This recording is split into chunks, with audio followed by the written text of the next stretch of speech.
प्रेम से बोलिए राजा रामचंद्र भगवान की जय। ये मानस की पवित्रता और मानस का कलिकाल में महत्व अत्यंत सारगर्भित है। ये यद्यपि ये कथा इतनी जनप्रिय और लोकप्रिय है कि आम जनमानस में लगभग सभी लोग जानते हैं, परंतु मानस के कुछ अनछुए ऐसे पहलू हैं जिस पर सब अपने अपने मति के अनुसार व्याख्या करते हैं, और कुछ बहुत सी ऐसी चीजें हैं जो गहराई से खोजने पर मिलती है। मानस अपने आप में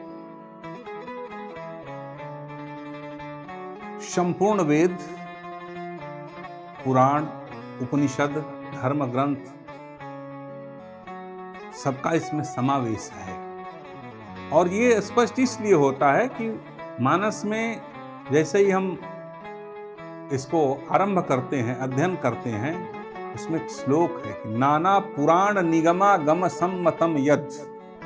एक पुराण का नहीं, समस्त पुराणों का, वेदों का, उपनिषदों का, सारे भाषाओं का, विश्व में जितनी भाषा बोली जाती है ये सब आप मानस के अंदर में देख सकते हैं। तो ऐसे पवित्र करणी मंगलदायी कथा हर लोगों के लिए अत्यंत ही सुखानुभूति कराती है। सुख की अनुभूति मानस की पवित्रता से है और ये मानस के अंदर ही मिलता है। नमन बंदन करते हुए पूज्यपाद गोस्वामी बाबा सभी लोगों को नमन बंदन करते हुए इस कथा में प्रवेश करते हैं। और पूर्व जन्म के बहुत सी ऐसी कथाएं हैं जिसका वृतांत आता है, और उसमें एक भगवान राम के जन्म के अवतरण की कथा। यद्यपि राम जन्म के बहुत कारण हैं और उसके नाना प्रकार हैं, नाना प्रकार से अलग अलग अपनी अपनी मति के अनुसार व्याख्या भी लोगों ने किया है। परंतु एक दिन भगवान शिव मां पार्वती को देवाधिदेव महादेव जब कथा सुना रहे थे तो उनके मुखार बिंदों से एक शब्द निकला, क्योंकि मां पार्वती कथा जब श्रवण कर रही थी तो उसी समय भगवान शिव ने कहा कि हे पार्वती सुनो, एक बार देवर्षि नारद ने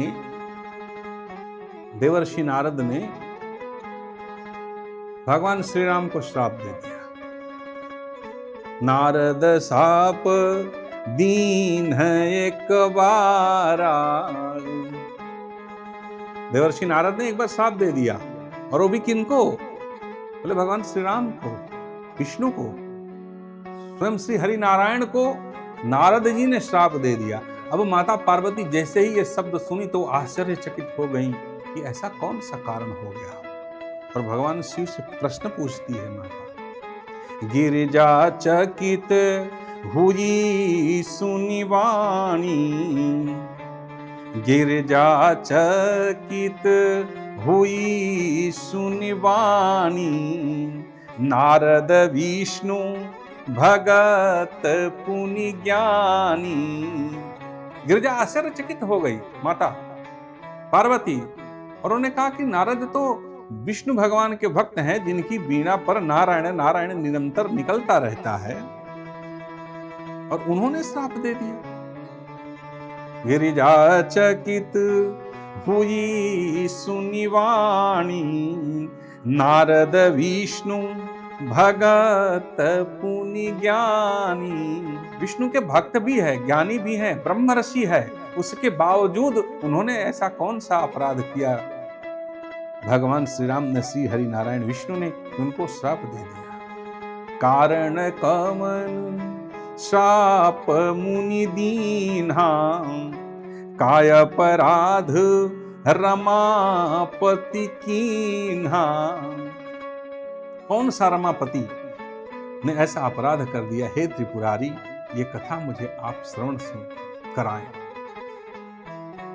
कारण कवन शाप मुनि दीन्हा, काय अपराध रमापति कीन्हा, सोई संक्षेप ही कहु पुरारी, मुनि मन मोह आचरज भारी। ये मुनि के प्रति मेरे मन में ऐसा मोह और इस प्रकार का आश्चर्य लग रहा है कि जो स्वयं विष्णु का भक्त हो, जिसकी वीणा पर नारायण नारायण नारायण निरंतर निकल रहा हो, और वही अपने आराध्य को, अपने इष्ट को, भगवान को शाप दे दिया। ऐसा कौन सा अपराध रमापति ने किया? हे त्रिपुरारी, हे शंभु, मुझे अपनी दासी समझते हैं, चेरी समझते हैं, तो इस कथा को आप मुझे जरूर श्रवण कराएं। मां पार्वती के कहने पर देवाधिदेव महादेव भगवान शिव ने नारद मोह की कथा सुनाई पार्वती जी को। नारद मोह की कथा राम जन्म के अवतरण का एक कारण है। नारद मोह की कथा क्या है? भगवान शिव ने मां पार्वती को सुनाते हुए कहा कि एक बार देवर्षि नारद जो है तपोवन में जाकर के तपस्या कर रहे थे, और तपस्या में इतने लीन थे कि उनकी तपस्या के प्रभाव के कारण से देवाधिदेव इंद्र, देवताओं के राजा इंद्र को आकुलता और व्याकुलता बढ़ गई। व्याकुल हो गए कि कहीं देवर्षि नारद तपस्या के माध्यम से इंद्रासन तो नहीं लेना चाहते। ऐसा मन में विचार करते हुए इंद्र को चिंता होने लगी, चिंता सताने लगी। इंद्र बड़े व्याकुल हो गए और वहां पर उन्होंने विचार विमर्श किया और तुरंत ही किसे भेजा? कामदेव को। कामदेव सपरिवार कहां पहुंचा? जहां तपोवन में देवर्षि नारद तपस्या कर रहे थे। देवर्षि नारद जी क्या कर रहे थे? तपस्या कर रहे थे। वहां पर कामदेव पूरे परिवार के साथ गया और अपनी तरह तरह की कलाओं को दिखाने लगा। नाना प्रकार की वहां पर हवाएं चलने लगी, तरह तरह का सुरम्य वातावरण हो गया। वहां के पत्र, पुष्प, फल, धूप, दीप आदि, जैसे हम लोग घरों में धूप दीप जलाते हैं और जला करके सुंदर सुरम्य वातावरण भगवान के सामने बनाते हैं, वैसे वहां प्रकृति के उसमें कामदेव जा करके नाना प्रकार का अपना कुचक्र रचना आरंभ कर दिया। काम वासना से युक्त चारों तरफ का वातावरण हो गया। लेकिन देवर्षि नारद पर इसका कोई असर नहीं हुआ। देवर्षि नारद बैठे अपने आराम से ध्यान में बैठा हुआ नारायण नारायण नारायण का जप करते जा रहे हैं।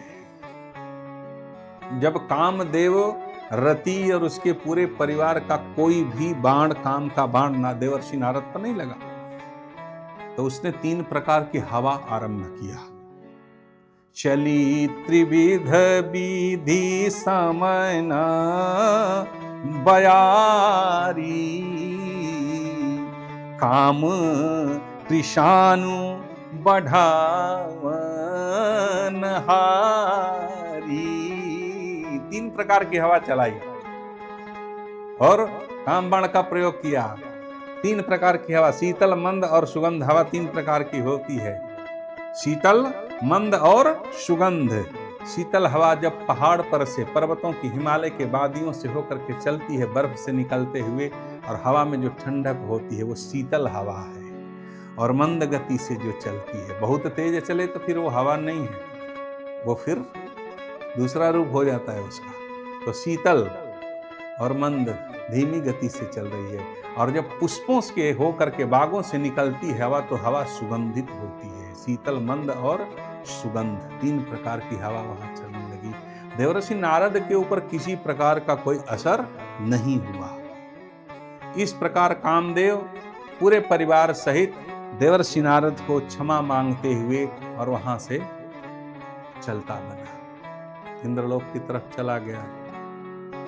वहां से अब यहां पर देवर्षि नारद जैसे सामने में देखा कि कामदेव उनसे क्षमा मांग रहा है, तो इनके मन में ये विचार आया कि अच्छा, मैंने काम को जीत लिया है।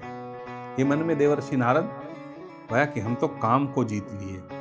इस प्रकार देवर्षि नारद नारायण नारायण का उच्चारण करते हुए और गए कहाँ? बोले कैलाश मान सरोवर पे गए। जहां पर भगवान शिव मां पार्वती के संग में विराजमान थे, वहां पर ये उपस्थित हुए। देवर्षि नारद का आगमन सुन करके देवाधिदेव महादेव ने कहा कि कहो देवर्षि कैसे आना हुआ। वहां पर धूप अर्घ जल प्रदान किया और बैठ करके देवर्षि नारद से संवाद किया और पूछा कि कैसे आना हुआ। देवर्षि नारद और भगवान शिव का बोले, प्रभु आपके दर्शनार्थ आया हूं, आपका दर्शन को बहुत दिन बीत गए थे इसलिए आया हूं। इस प्रकार देवर्षि और भगवान महादेव का संवाद हुआ।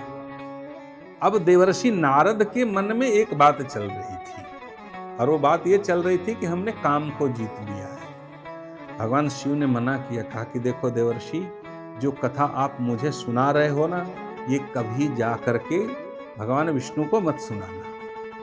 जिम यह कथा सुनावहु ओ ही, यहाँ तात्पर्य भगवान विष्णु से है कि उन्हें ये जाके कथा मत सुनाना। अब नारद जी ठहरे, वो बात को माने नहीं और वहां से अपना बीड़ा बजाते हुए चले। कहाँ? जहां पर माता लक्ष्मी और भगवान विष्णु विराजमान थे। एक बार करताल करि बीना, गावत हरि गुण गान प्रवीणा। एक बार देवर्षि नारद अपने बीणा को लिए हुए नारायण नारायण करते हुए, नए नए उनके भगवान के नामों का उच्चारण करते हुए नित्य नवीन आनंदमय होकर के पहुंचे। कहाँ? देवर्षि नारद कहाँ गए? लक्षीर सिंधु गवने मुनिनाथा, जह बस श्री समेत रघुनाथा। श्री समेत लक्ष्मी के साथ जहां पर क्षीर सागर में भगवान विष्णु विराजमान हैं, चरणों में बैठी हुई महामाया माता लक्ष्मी हैं, वहां पर देवर्षि नारद गए। जब मुनि का आगमन जैसे ही भगवान विष्णु ने सुना तो उनको धूप दीप नैवेद्य अक्षत जलपान आदि की व्यवस्था किया। तो कहा, कहो देवर्षि कैसे आगमन हुआ।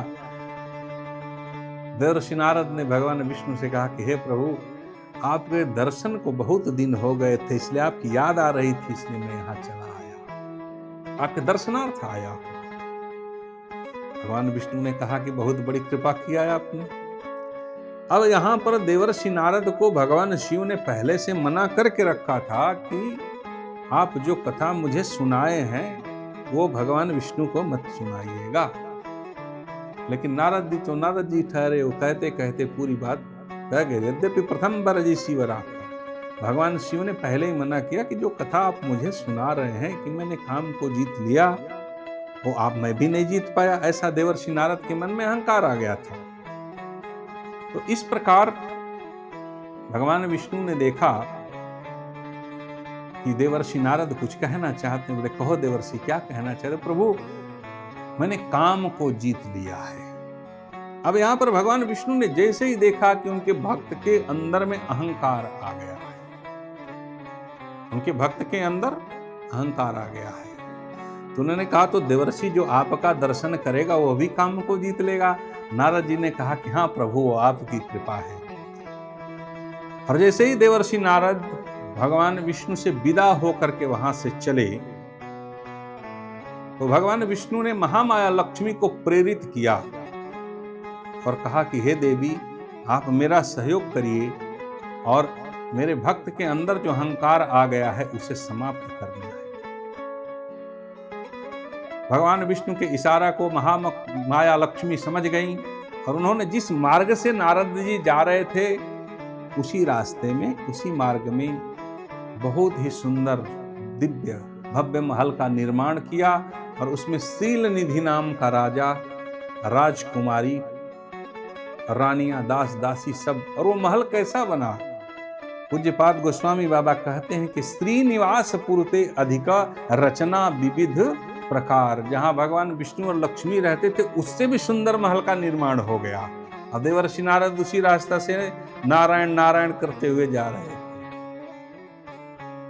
अब रास्ता में महल पड़ा, देवर्षि नारद के ऊपर महामाया लक्ष्मी का प्रभाव हो गया। विष्णु ने जो कहा वो महामाया लक्ष्मी ने आरंभ कर दिया। देवर्षि नारद जैसे ही गए तो शीलनिधि नाम के राजा का जब महल और उस मार्ग में पड़ा तो देवर्षि नारद उस राजभवन के तरफ भी गए।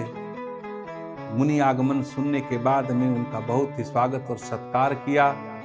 मुनि को आसन दे करके बिठाया और कहा कि देवर्षि आपके आगमन से मैं धन्य हो गया। हमारी एक पुत्री है, उसका जरा ग्रह नक्षत्र देख करके बताएं कि ये लड़की कैसी है, कैसे इसके ग्रह नक्षत्र हैं, ये तो हमें बता दीजिए। देवर्षि नारद के सामने शीलनिधि नाम का राजा, रानी और राजकुमारी स्वयं महामाया लक्ष्मी राजकुमारी के रूप में वहां पर विराजमान है और देवर्षि नारद के सामने लाया। और जैसे ही देवर्षि नारद ने उस कन्या का हस्तरेखा देखा तो हस्तरेखा में क्या लिखा पाया उन्होंने। देवर्षि नारद तो ब्रह्म ऋषि थे, ज्ञानी थे, तत्ववेत्ता भी थे। जैसे ही हस्तरेखा को देखा और देख करके उसमें उन्होंने पढ़ा तो क्या पाया, जो यही बरई अमर सोई होई, समर भूमि जीता ये नहीं कोई।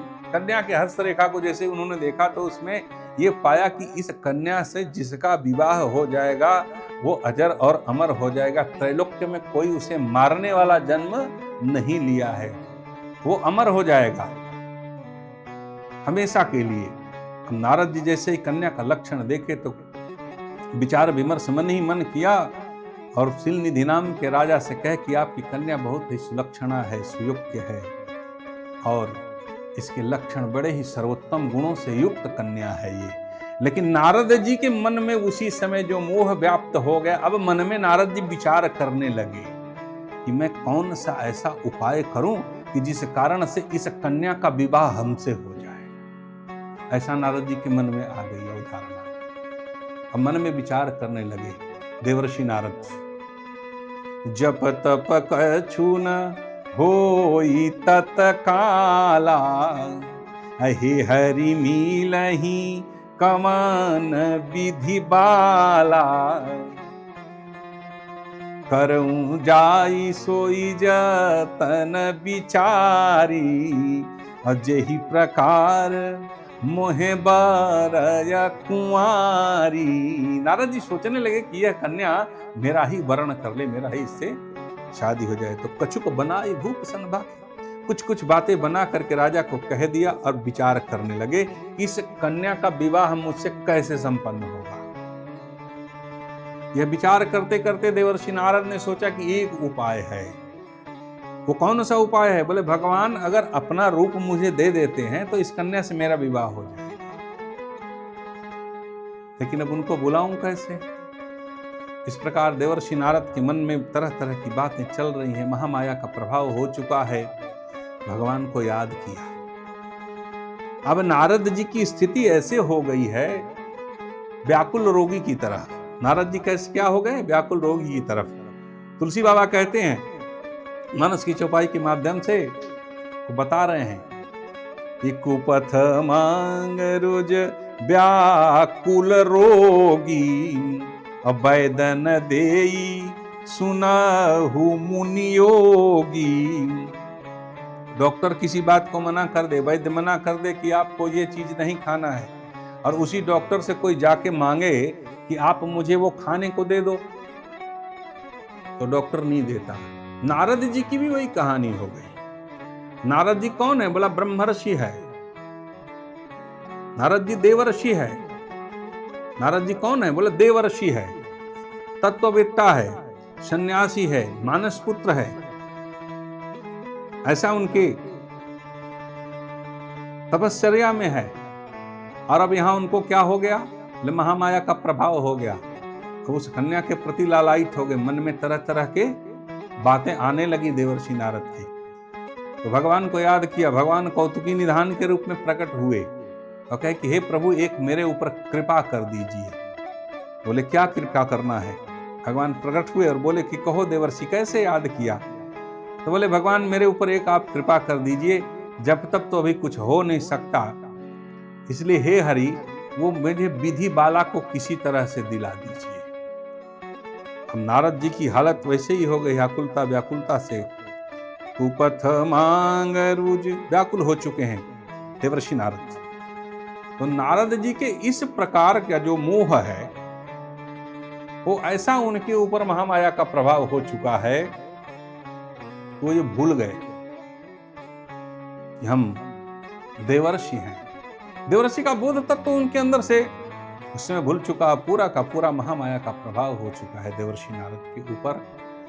भगवान ने कहा कि हम वही करेंगे जो आप जैसे आपका कल्याण होगा, और नारद जी ने भी यही कहा कि जिस प्रकार मेरा कल्याण और हित हो प्रभु वही कीजिए। और कहते कहते देवर्षि नारद ने भगवान से कहा, आपन रूप देहु प्रभु मोही, आन भांति नहीं पावहि ओही। हे भगवान, आप अपना मुझे रूप दे दीजिए, आपका रूप मैं प्राप्त कर लूंगा तो ये कन्या मुझे मिल जाएगी।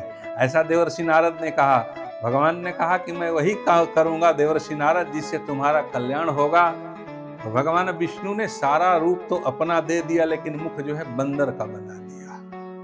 अब जब मुख बंदर का बना तो वहां से भागते हुए नारद जी कहाँ चले?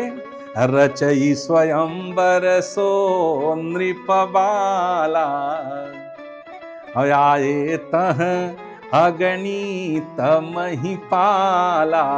पृथ्वी के एक से एक राजा महाराजा देव असुर दानव सब के सब वहां उस स्वयंवर में उपस्थित हुए। तो कन्या कैसी है ऐसा वर्णन करते हैं कि विश्व मोहिनी ता सुकुमारी।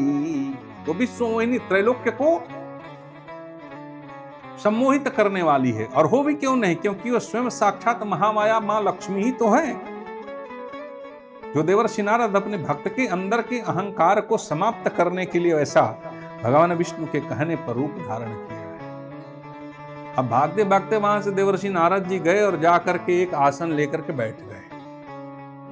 वहां पर बैठ गए देवर्षि नारद। जैसे ही देवर्षि नारद उस स्वयंवर में गए बैठे तो वहां पर एक बगल में दूसरा रुद्रगण और दूसरा दूसरी बगल में बैठ गया। दो रुद्रगण गए और दोनों अगल बगल बैठ गए और ताली बजा बजा करके और बड़े मुस्कुरा करके रुद्रगण कहने लगे, नीक दिन ही प्रभु सुंदर था।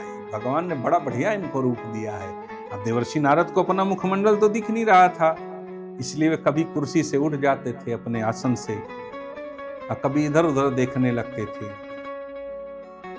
उस स्वयंवर के अनुसार जो राजकुमारी थी बरमाला लेकर के चलती है। इधर भगवान ने एक और लीला किया। वो कौतुकी निधान भगवान जो थे वो स्वयं ही राजकुमार का वेश बना करके आए और आकर के उसी स्वयंवर में बैठ गए। अब वो कन्या बरमाला लेकर के बार बार सभी राजाओं को देखते हुए और आगे क्रम से बढ़ती चली जा रही थी। देवर्षि नारद जहां बैठे थे वहां तो उस कन्या ने देखा ही नहीं, और जैसे ही आगे गई तो भगवान विष्णु श्री हरि नारायण स्वयं ही राजकुमार के रूप में थे, तो उनके गले में जयमाला को डाल दिया। अब यहाँ पर जैसे ही जयमाला डाला तो विवाह संपन्न हो गया। दुल्हीन लई गए लक्ष्मी निवासा, नृप समाज सब भय उदासा।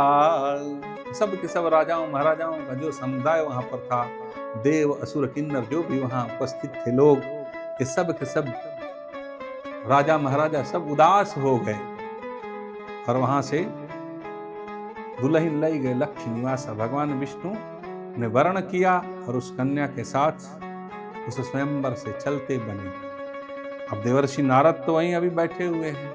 तब रुद्रगणों ने कहा कि निज मुख मुकुर बिलो कहु जाई। अभी आप क्या बैठ करके कर रहे हैं, अपना जाकर के मुख तो देखिए कि कैसा है आपका मुखमंडल है। देवर्षि नारद वहां से उठे और जाकर के जैसे ही जल में अपने मुख को देखा तो मुख तो बंदर का बना हुआ है। और इधर देवर्षि नारद को क्रोध तो तब आया जब उन्होंने देखा कि सोई राजकुमारी, जिस राजकुमारी को प्राप्त करने के लिए मैं तड़प रहा हूं, मैं व्याकुल हूं, उसको ये लिए जा रहे हैं। भगवान विष्णु को देखा कि शादी करके उसको लिए जा रहे हैं, उसका वर्ण करके। तब देवर्षि नारद को क्रोध आया और क्रोध आने के साथ साथ उन्होंने भगवान को श्राप दे दिया। भगवान विष्णु को श्राप दिया और क्या कहा कि परम स्वतंत्र न सिर पर कोई। आप तो परम स्वतंत्र हैं, जिसको चाहे जो बना दीजिए, जो आपकी लीला, पूरा संसार तो आप ही चलाते हैं, जो आपके मन में आता है वही आप काम भी करते हैं। इसलिए मैं आपको श्राप देता हूं कि जिस तरह से मैं नारी विरह में व्याकुल हूं, तड़प रहा हूं, वैसे आप भी नारी विरह में व्याकुल हो करके तड़पेंगे। अब जैसे ही देवर्षि नारद ने श्राप दिया भगवान विष्णु को, विप्र श्राप था वो तो उसको स्वीकार शिरोधार्य हो गया। और तब भगवान ने लीला किया और वहां पर देवर्षि नारद के सम्मुख जो राजकुमारी थी, स्वयं महामाया लक्ष्मी थी, स्वयं प्रकट रूप में सामने आ गई। और भगवान विष्णु राजकुमार का रूप त्याग करके स्वयं वहां उपस्थित हो गए। और देवर्षि नारद के ऊपर में जो महामाया का प्रभाव पड़ा था, उसे भी लक्ष्मी माता की तरफ देख के मुस्कुराए और कहा कि इनके देवर्षि नारद के अंदर से अपने प्रभाव को हटाओ। तो जब हरि माया दूर निकाली, तह रही रमा न राज कुमारी। जैसे ही उन्होंने उसे हटाया तो न वहां रमा रही, न कोई राजकुमारी रही। देवर्षि नारद प्रभु के चरणों में बार बार गिर करके दंड के भांति और क्षमा याचना करने लगे। और उन्होंने कहा कि हे प्रभु, मैंने बहुत ही अपशब्द आपको बोला है, आप मुझे क्षमा कर दें। मैं अज्ञानी हूँ, आपके मोह के आगे ब्रह्मादि देवता भी, देवाधिदेव महादेव आदि भी नहीं समझ सकते, तो मैं कौन हूँ समझने वाला, इसलिए मुझे आप क्षमा करें। लेकिन देवर्षि नारद के शाप को भगवान ने स्वीकार किया। और वही जब सीता का, माता का हरण हुआ है, तो जंगलों में जाकर के हे खग हे मृग मधुकर श्रेणी तुम देखी सीता मृग नैनी। तो देवर्षि नारद का एक शाप भी भगवान राम के अवतरण का कारण रहा है। ये नारद मोह की कथा से हम सब लोगों को ये सीख लेना है कि दुनिया में चाहे कहीं भी तुम रहो, किसी स्थान पे आप जाओ, बार बार समझाने पर भी जो किसी बात को न माने तो उसके हालात पे उसे छोड़ देना चाहिए। इस तरह की ये देवर्षि नारद की मोह की कथा है। इससे जीवन में बहुत ही आनंद की अनुभूति होती है। और अपने अंदर का जो मोह है, समाज के में जो मोह है, लोगों के अंदर जो अज्ञानता है, उसको समाप्त करके वास्तविकता को प्राप्त करना चाहिए। और अगर मोह करने से प्रभु का अवतरण हो तो ऐसा मोह बार बार करना चाहिए, लेकिन वैसा मोह नहीं करना चाहिए कि जिससे समाज, परिवार, घर, राष्ट्र और लोगों का अहित हो जाए। ऐसा मोह कभी नहीं करना चाहिए। नारद के मोह की कथा में तो प्रभु का अवतरण हो गया। इसलिए दुनिया के वासियों, अगर आपके अंदर में मोह व्याप्त है तो उस मोह के अंदर में परमात्मा चिंतन करिए, क्योंकि परमात्मा का चिंतन ही आपका मोह दूर कर सकता है। और जो जगत में चाहिएगा उसको आपको प्राप्त हो सकता है। प्रेम से बोलिए राजा रामचंद्र भगवान की।